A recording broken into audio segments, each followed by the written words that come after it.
What's up guys, Asian here again with another build video. Today we're going to be talking about the double bow Warden. So this is a build that some people have been kind of asking for, which is basically a double bow build. So one of the big disadvantages of stamina DPS is that you basically have to be within melee range in order to do all of your damage. So with the introduction of the Warden back in Morrowind about a year ago now, there came kind of a group of people, group of individuals who thought maybe we can use the Warden's cutting dive move to basically build a ranged stamina DPS and have two bows instead of the standard dual wield bow for PvE. So this kind of never really gained too much attention in the endgame PvE, mainly because the double bow builds just didn't pull the same amount of DPS. So it kind of fell to the wayside, but it is still a fun build to run, and in those fights where you want to, you want to bring a stand DPS, but the fights are not necessarily very friendly to melee, being in melee range, then a bow build might actually not be a terrible choice. Obviously, it does pull lower DPS than your standard build. So for example, on a Warden bow build, you're going to be about 10 to 15% lower DPS than a typical dual wield bow build, just because of a lot of differences that are made, the compromises you have to make in order to use two bows. So nonetheless, I think it is a pretty unique build, and it's so perfectly capable of pulling that Trials level DPS. It just takes a lot of work and a lot of effort, but it is possible to do. So, just like our other build videos, we'll be going over gear, skills, attributes, everything you need to know to kind of recreate this build. We'll talk about a little bit of gear and skill substitutions that you might want to make. As you can see here, we are using the bear ultimate, so obviously in fights where you can't use pets, you will need to change your ultimates around. So we will talk about a little bit behind kind of alternatives for that. And then we'll also talk about kind of sacrifices you're making and why the bow build is not as strong as your typical dual wield bow build. So we're going to go ahead and get started with gear, and so this is kind of where the differences start to kind of take shape, because you're playing as a ranged stamina DPS, you have to make a couple of sacrifices. So the first sacrifice comes from a monster helm. So we're using Stormfist right now, and the reason for that is there's not a lot of good stamina DPS monster helms that you can use at range very reliably. So Stormfist and Velidreth are pretty much the only two helms that you can reliably proc from range. Selene's doesn't do any damage because it only does damage within melee range, and then both of these helms do have their own weaknesses as well. So Stormfist has the weakness that the boss needs to basically stay within that fist the whole time in order to get the most damage out of it. So if you're against a boss that's moving around a lot, Stormfist loses a lot of potential. Velidreth kind of has a similar thing where you're at range and it does shoot out spores that don't travel, so you can't actually hit the boss with the spore, but you're only ever going to get one spore to hit, and if the boss is moving around a lot, it can get a little bit difficult to kind of aim your spore, so to speak. So both of them do have drawbacks, but for mobile fights, Stormfist is probably going to be the strongest option. Otherwise, you might just want to go with Velidreth's. But Stormfist also does have that stand regen as the one piece, which might end up being a little bit better for you depending on your own sustain. So those are the two main monster helms that you're going to want to consider, Stormfist and Velidreth. Selene's just doesn't really cut it, and none of the other monster helms are really that great for this particular build. Now for our 5-piece, we're still sticking with Relequen. Relequen doesn't require you to be within melee range at all in order for the proc to activate, so we have the perfect version here. Go with the imperfect version. So if you don't have a group that's able to clear Cloud Rest Vet +1 or greater. The difference is that 5-piece max stamina bonus, so fairly small difference in DPS, but that second 5-piece, the actual proc effect, that doesn't change between perfect and imperfect, so by all means you can just farm normal Cloud Rest for your imperfect Relequen's set there, and not lose that much DPS compared to the perfected version. So Relequen does have one weakness in that if you have to swap targets very often, a good example of this would be like the twins in Maw or the triplets in Hall's Fabrication. Relequen does lose some damage because then you have to basically regain all your stacks again. So in those instances, you might want to run something like Briarheart instead, or Hunding's Rage. Those are the two primary sets that I would run instead on our body, just because they're still medium armor sets. You can go with Spriggans if you would like, or Twice-Fang Snake with additional penetration, but there are some drawbacks, obviously, because you can't use the Lover. You have to run the Warrior instead in order to avoid penetrating. So you're basically trading off one set for you're basically trading off your Mundus stones, essentially, is what's happening when you're using either of those two sets. So it's kind of up to you if you want to do that or not. So those are kind of the sets that you probably want to run on the body piece. Now for our front bar sets, so if you are, I actually forgot to change it, but if you are running the bear, then you're going to want to run War Machine on your jewelry as well as your front bar weapon. You can obviously if you're wearing Relequen, then you definitely want to have weapons here.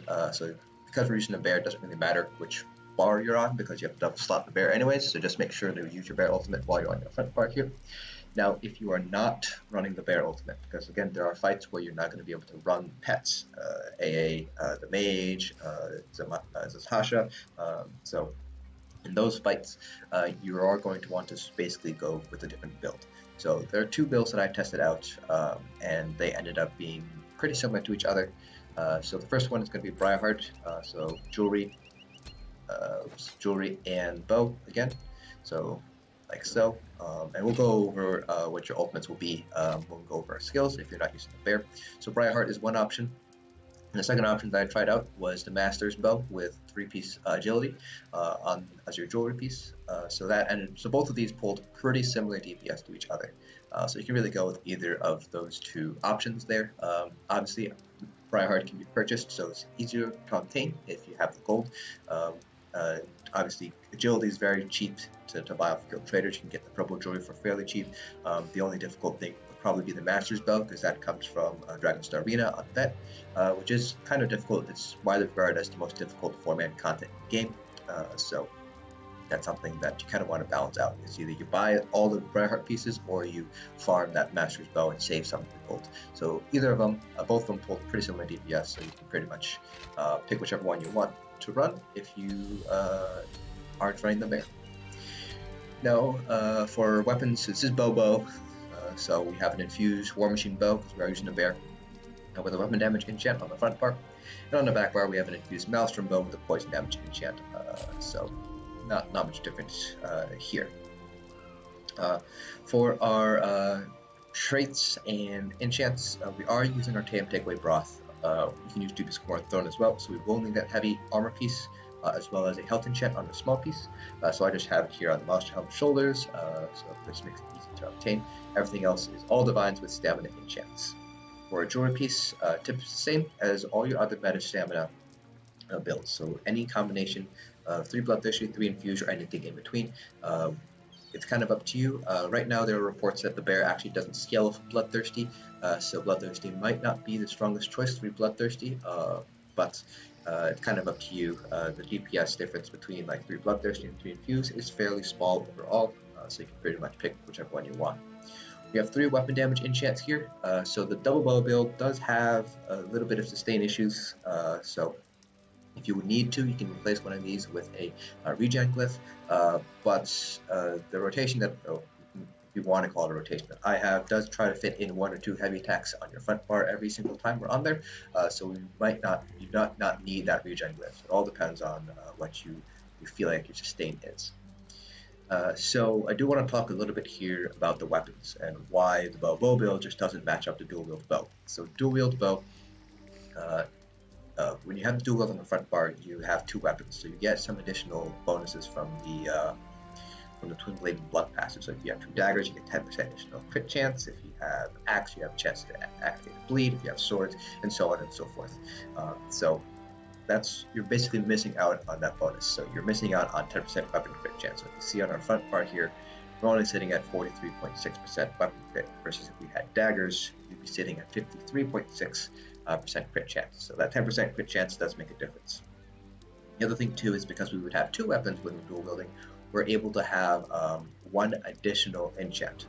So typically when a dual wield, you have Nern on the main hand, and then you have a precise offhand.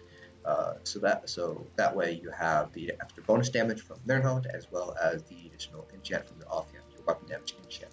If you have a bow build, double bow build, then you only have one enchant. So basically, you're kind of screwed out of using Learnhound because now you lose 200 base weapon damage, and then you're screwed out of the third enchant as well, and the additional third trait. So you're missing out on precise, you're missing out on Learnhound.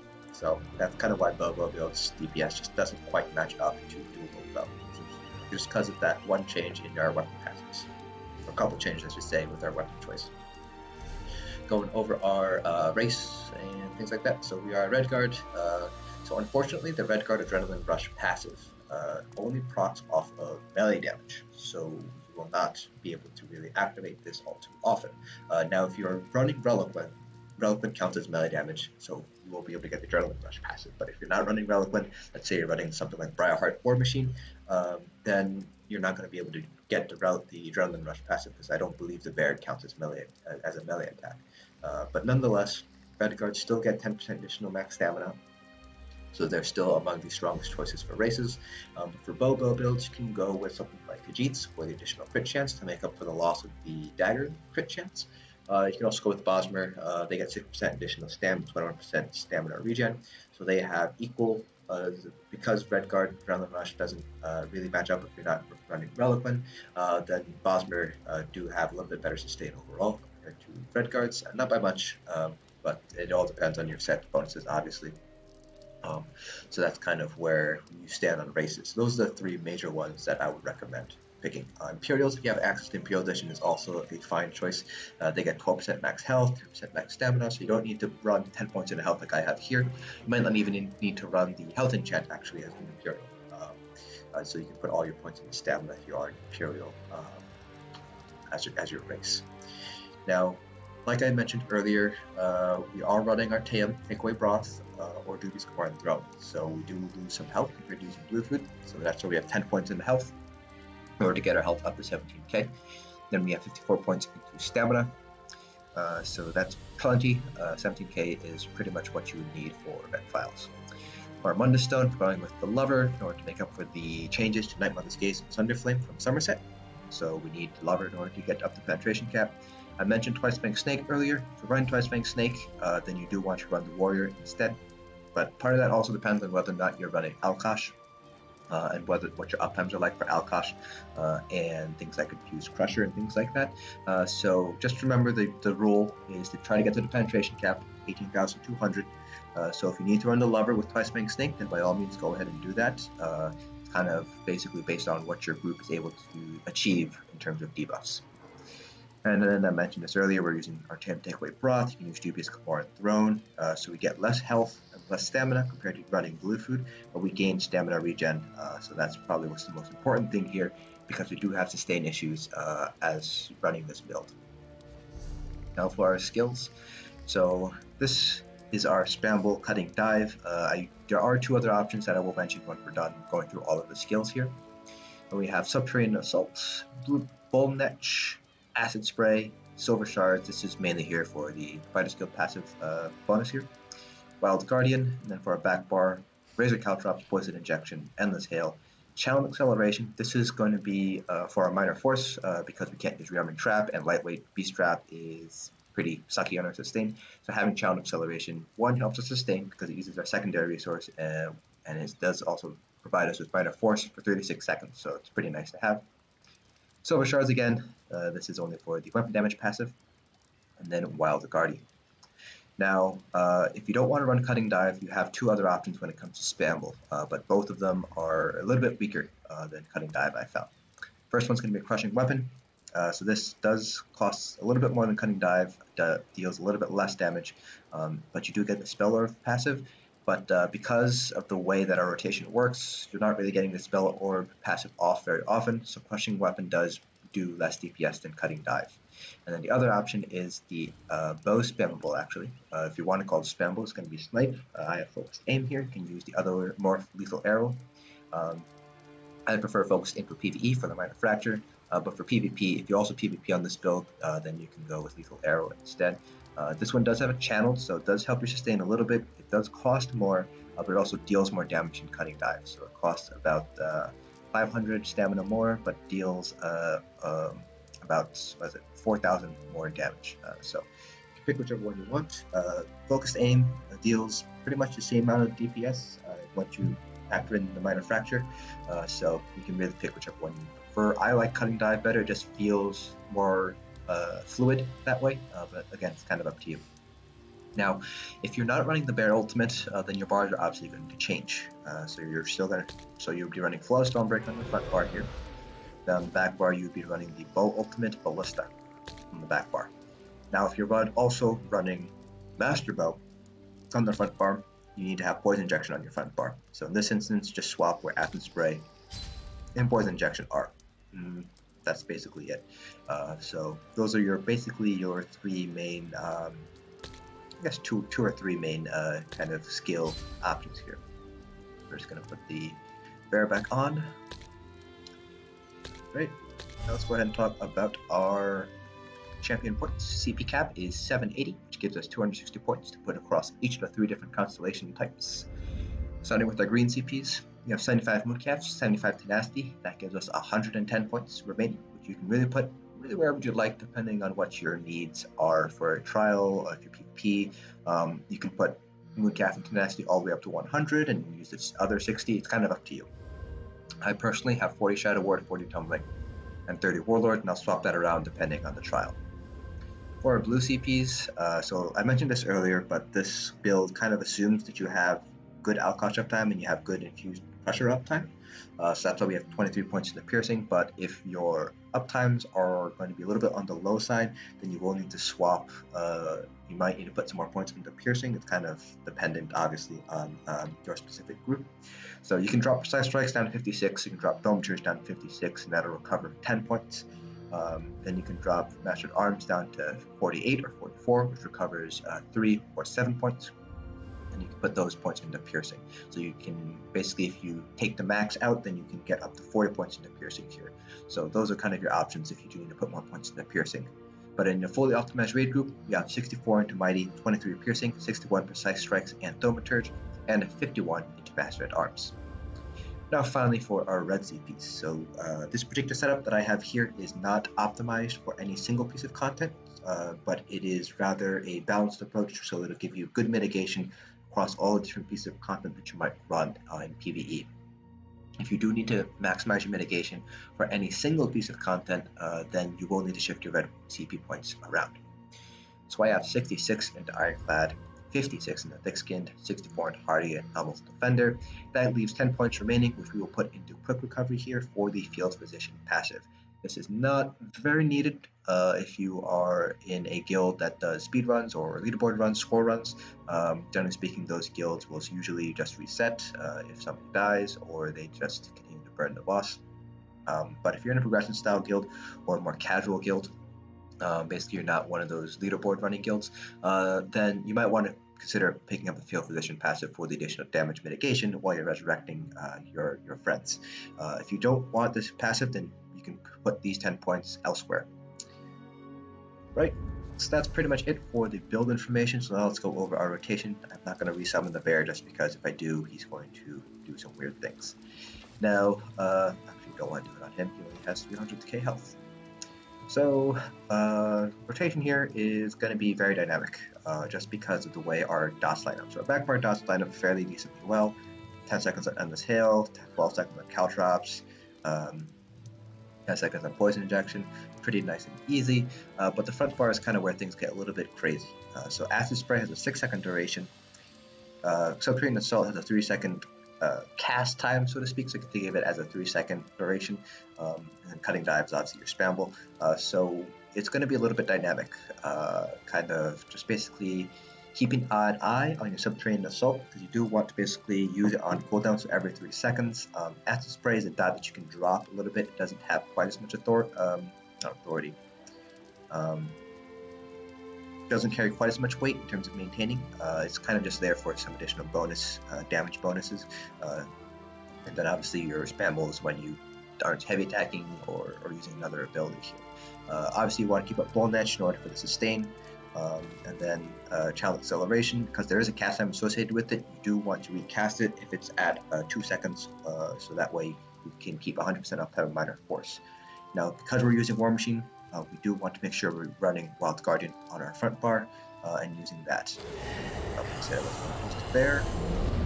Alright, so the rotation pretty much looks like this. You just want to make sure you have your Netch and Child Acceleration up.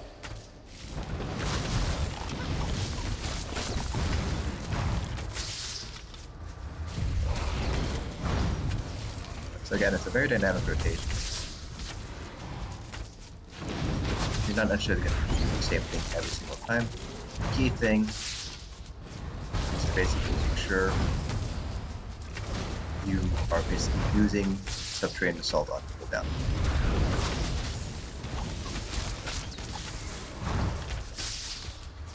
And then I try to fit in a heavy attack, at least one heavy attack every time on our front bar, just because we do have some sustained problems here as a bow build.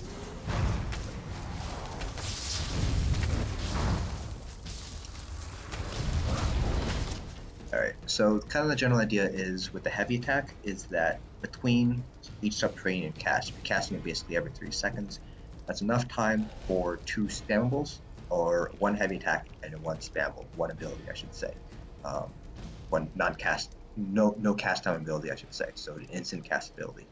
So that's kind of what you want to use here. So if you, let's say, do Subterranean Assault, do a heavy attack, you only have time for 1 instant cast ability.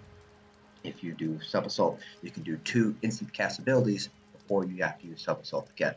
So that's kind of the timer that you kind of want to focus in on. And then obviously your back bar rotation is just Hail, Caltrops, Point Injection, Bar Swap cancel out of that. And if you do need to run Child Acceleration, it's kind of up to you if you want to do Poison Injection, then Child Acceleration, or Child Acceleration, then Poison Injection.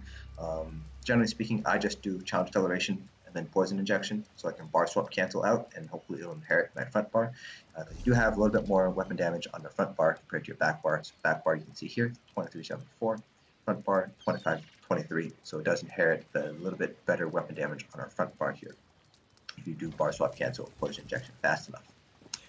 One thing to keep note of is that I didn't do here was I was fairly close, so there is a passive under the bow skill line. Let me see. Long shots that does a little bit more, basically deals more damage with your bow abilities the farther away you are. So you do want to stay as far away as you possibly can. The greatest range ability that you have, I believe, is Acid Spray with I think it's 18 meters, which is I think identical to the Subterranean Assault is 20 meters. So you do want to be within that 18 to 20 meter range. So if you want an idea of how far that is, so we're going to basically be using the precursor dummy here. So that's just right at the limit of the range. This is about as far back as you can get while Subterranean Assault is still hitting. So if we back up a little bit, let me just get out of combat. Or actually, stay in combat. We're still in range here, but if we back up just a little bit more, I think now we're out of range. It's a little bit hard to visualize. Oh, still in range. You can see here that you can actually be a fair distance off from the enemy. So you can see at this point here, we're not able to hit him. His health didn't go down. So you can see that the range that you have is pretty substantial. So Acid Spray 2 has a little bit of a lower range. You can see here, a little bit of a lower range than Subterranean Assaults. So this is about as far as you can get before your abilities stop hitting. Alright, so with all that in mind, we're going to go ahead and do our dummy parse here with the 6 million dummy so you guys can get an idea of what the bow build is actually capable of pulling. Now, just to give you an idea of kind of what endgame DPS, endgame guilds are looking for, endgame PvE guilds are looking for stamina DPS. Because you're going to be a range DPS, you're going to be competing with magic DPS spots. So the logical thing is to take this, instead of comparing it to a stamina DPS, compare it to a magic DPS. So compare it to a Nightblade, compare it to a Sword, compare it to a Magplar, that kind of deal, because you're not competing for a stamina DPS spot, your typical stamina DPS spot, you're competing for a range DPS spot. So for example, in Hellfire Dominion, for the progression team, so basically the team that does all the hardest content, we have a cutoff of 39k for our magic DPS, self-buffed on 6 mil dummy with major fracture provided. So that is kind of an idea of what you want to shoot for in terms of getting to the very high-end DPS stuff. So around 39k, 40k self-buffed on 6 million dummy, that's pretty decent for a range DPS. So that's kind of the metric that we want to beat. So you don't really want to compare this, like I said, to a melee spot. You want to compare it to a range spec. All right, so let's go ahead and get started here, and I will try to narrate throughout the parse. Oh, I forgot to summon my bear. This parse might be a little bit lower.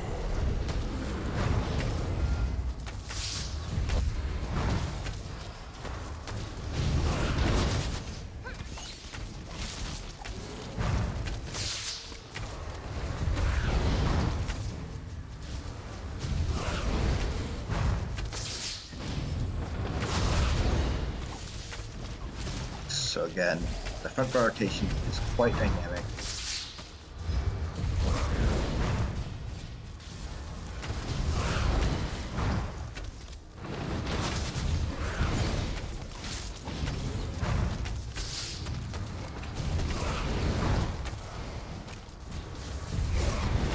So again, you can see here that I am trying to hit at least one heavy attack every time front bar just to help us sustain a little bit.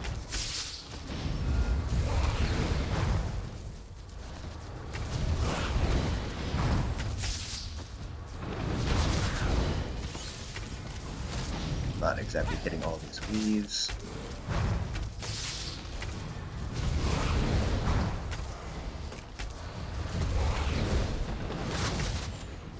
So on a bow build, it's particularly important to make sure you're hitting your weaves because of the Hawkeye passive.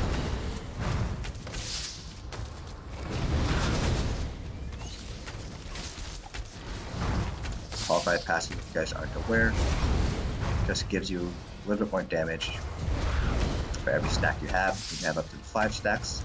You can only build stacks from using light and heavy attacks.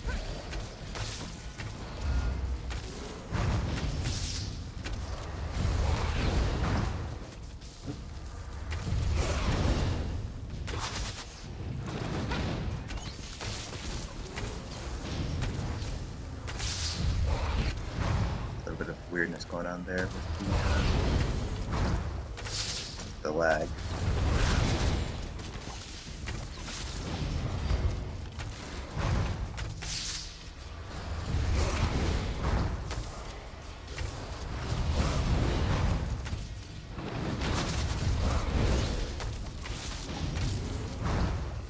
Alright, so there we go.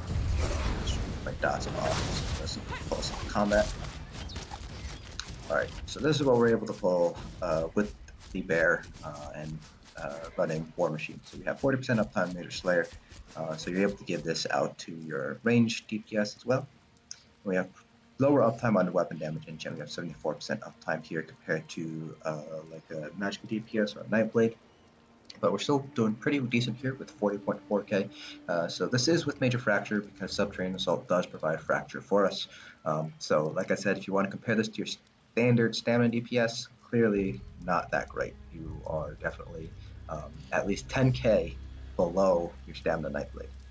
But if you want to compare this to like a Magicka DPS, this is still going to be a little bit lower than your Magicka DPS. So, Magicka Nightblades are also 10k higher, at least on dummy parse.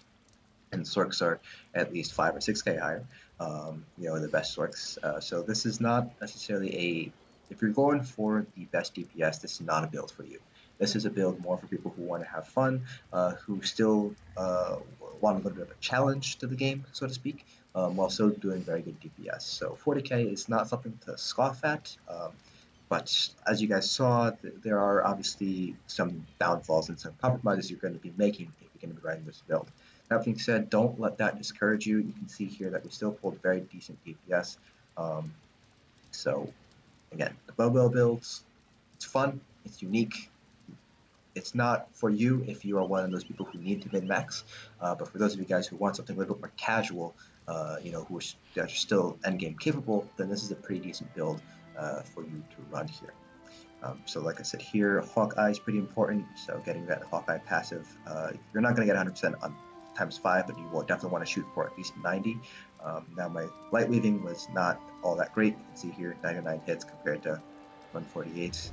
Here did 8 heavy attacks, so not fantastic. I think there's a little bit of lag going on. You can see my ping is kind of going up here. So that's pretty much it for this build video. Yeah, so everything here is pretty much what you would expect. Endless Hail, Subterranean Assault, bit of Caltrops, Poison Weapon, enchant here. All pretty much standard, what you would expect to see. And again, the Bear Ultimate can be pretty strong. It only hit up to, it crit only for 34k because we don't have additional crit chance or the crit damage. Crit damage isn't quite as high as like on a Nightblade. But it is still pretty strong ultimate here. And see if I have any sort of parses here saved up. That's right. Oops. So let me show you guys a little bit different takes here. So this is with Briarheart, I believe. Let's see if this is with Briarheart. Yeah, this is with Briarheart, so this is with Flawless Dawnbreaker on the front bar and Ballista on the back bar. You can see Ballista here. You can see dropping the Bear and War Machine, because we're running Relequen, dropped our DPS by about 2k or so. This is with, I believe this one was with the Master Spell. Let me see if the debuff is here. Okay, I don't see the debuff. But yeah, this one was with the Master's Bow, so again, around 38.3k. So if you want to run Briarheart, go ahead. It's easy, you can buy it. You don't have to farm for the Master's Bow, but if you want to use the Master's Bow, as you can see here, it's pretty similar to DPS. You can really go with either one, really. Alright, so that is it for this build video. If you guys have any questions about the build, feel free to leave them down in the comment section below. As far as I know, there's only one other person who has a bow build, but it's a Nightblade bow build. So hopefully there's going to be some things that are translatable between Nightblade and Warden bow builds. But if I don't know the answer to any of your questions, I'll try to ask him. Maybe he'll have an idea of what the answer is going to be. Like I said, hopefully there's some good translation, applicability between a Nightblade bow build and a Warden bow build. So hope you guys found this video informative, and I'll see you guys in the next dungeon.